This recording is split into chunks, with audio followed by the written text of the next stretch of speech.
Arcana. This is Legends of the Batman issue 66. I couldn't tell you that last night. I really couldn't read that red text on the cover at all.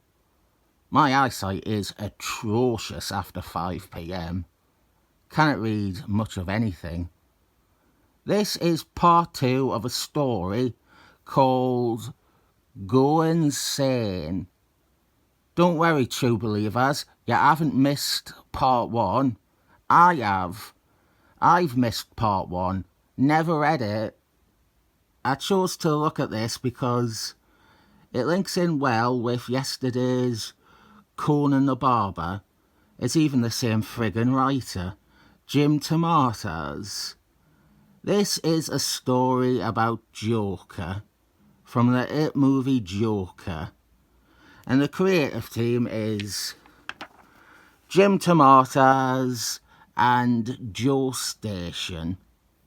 This page fantastically catches you up with whatever happened in part 1. So I will explain why I never ever had part 1. That issue has a cover with Joker on stage singing, or something along those lines. Back when I got these issues, it was when Joker was insanely popular. It was still the Heath Ledger worship days. Why so serious and whatnot. Back then, a cover like this would be priced at a minimum of 10 quid. And I refused to pay Joker tax on anything. So I never had part 1. I have never ever read part 1. And you know what? This story works brilliantly without part 1. All I know about part 1 is what I am told in the rest of Sane. I believe part 1 is maybe even just set up for the next 3 parts. Joker defeated Batman. Joker thinks he has killed Batman. That is what I think we see in part 1. A Batman-Joker fight which ends with Joker thinking he has killed Batman.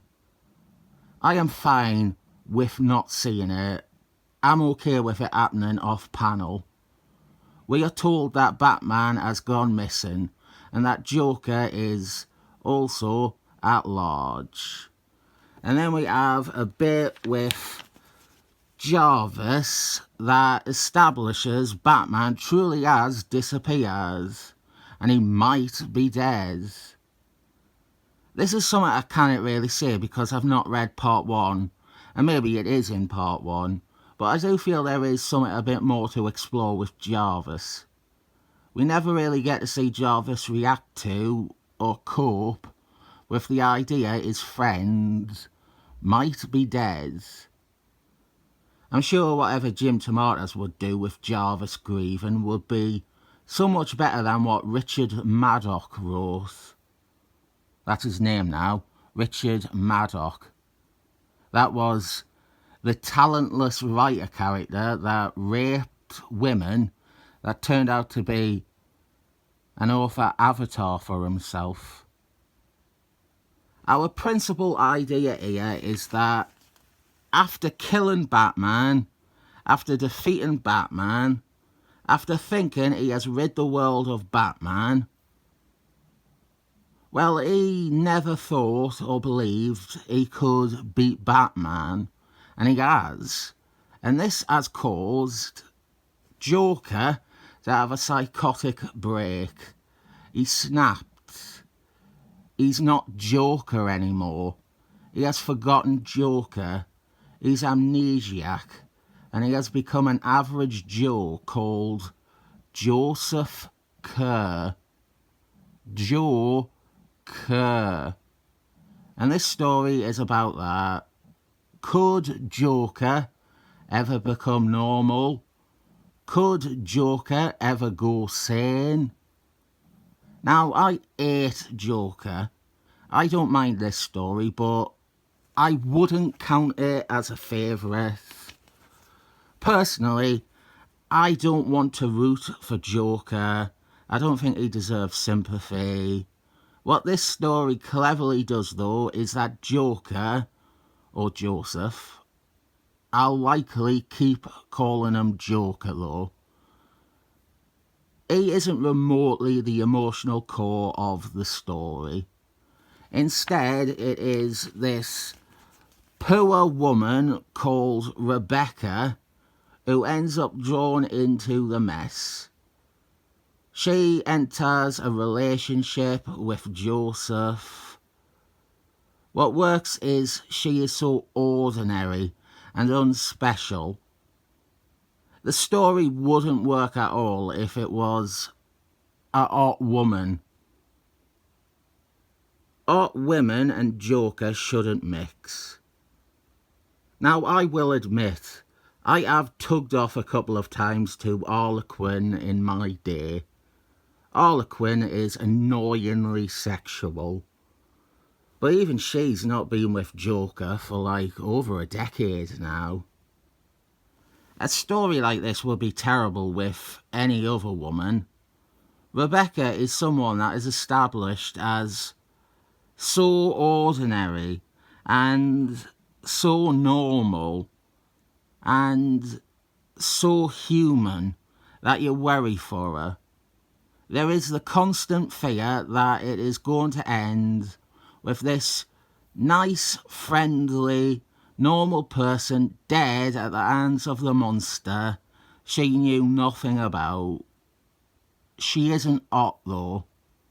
To fill up the hot woman quota, here is an advert for Wonder Woman in her streetwalker phase. I need to get back to reviewing this. Tell me I do in the comments if you want it to continue. I got one issue into the run and then went to hospital. There is a funny story to tell about me and the second issue of the run. In case you were wondering, it has been over a month now. Batman has been missing for a month. Joker has been missing for a month. Joker had kidnapped a councilwoman. That was the thing he did in part 1 that brought Batman to his door. As I said though, this works superbly without part 1. I don't feel like I am missing anything. I really do think part 1 is only a Batman vs Joker issue where Batman is shot or drowns or explodes. I think it's a mix of the three. For what it's worth, Joseph, it sounds a bit stupid and dumb, but Jim DeMatteis plays it well. He knows the reader is apprehensive about the idea of Joker becoming Joseph, and that we all expect him to slip back into Joker. The thinnest of hope motivates the reader to keep on with the story.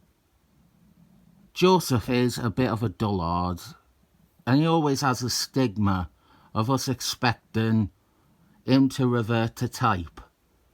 But you sort of don't want him to, because Joseph, the Joseph persona that has developed within Joker, appears to be a good person, but one that is obviously a ticking time bomb. This story is linked to Spider-Man's Last Hunt, not even bothering with a segue. Jim DeMatteis originally pitched Going Sane to DC before Spider-Man's Last Hunt. He pitched it twice, and he was turned down both times. His ideas for Going Sane morphed into, or blossomed into, or were the very early foundations of Spider-Man's Last Hunt. You can see some of the parallels, such as the villain who believes he has murdered the hero. Jim DeMatteis often mentions Spider-Man's last run as having begun as going sane, but I've always felt that is underselling the two stories. While they share some themes and overall story structure, they actually say different things. They are very much different stories of a similar flavour. We finally got this in 1994, even after a sequel to Spider-Man's Last Run. 2 sequels. Jim DeMatteis pitched Going Sane to DC again, and now they probably realised that the man who did Spider-Man's Last Run could probably pull off a story that everyone initially scoffs at the idea of. I prefer Spider-Man's Last Run, as do most, but Going Sane is more than a companion piece.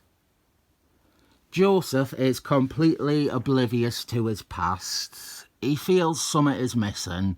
He keeps having nightmares and he is getting hints of his life as Joker. And it's done well. We know he is going to unravel, but the longer he lasts as Joseph, the more we want him to be able to bottle Joker and forget Joker. There is stuff with Jarvis. It's mostly silent.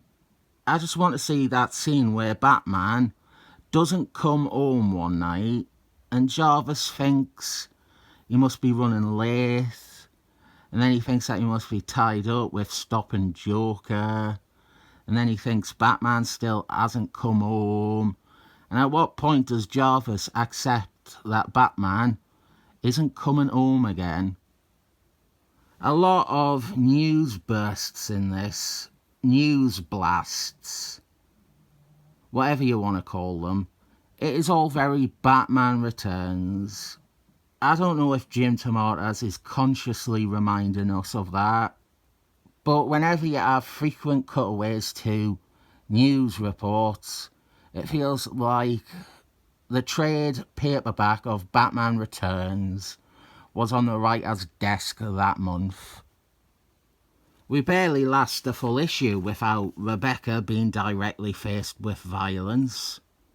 Joseph has a moment where he appears to snap back into being like Joker.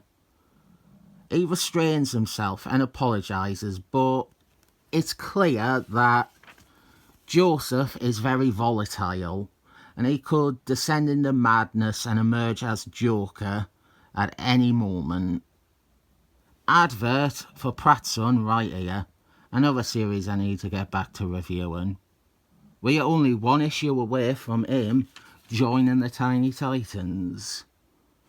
And this bit with Gary Oldman, I want more bits like this with Jarvis.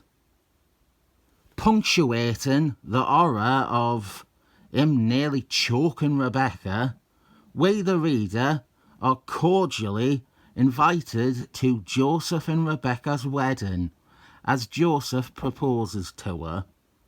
Had it come a few pages earlier, this wouldn't have been as wrought with dread and fear as it now is. Now we have our big finish to the issue, and I like this. Jarvis is walking around silently like he has all issue, and then a big smile from his face. Batman is alive. Batman has returned. Batman returns. I am making an effort to try and review more Batman comics. I don't have much to say about Batman a lot of the time, but a story like this is great because there is a lot of thought and intellect put into what we have. There's things to comment on.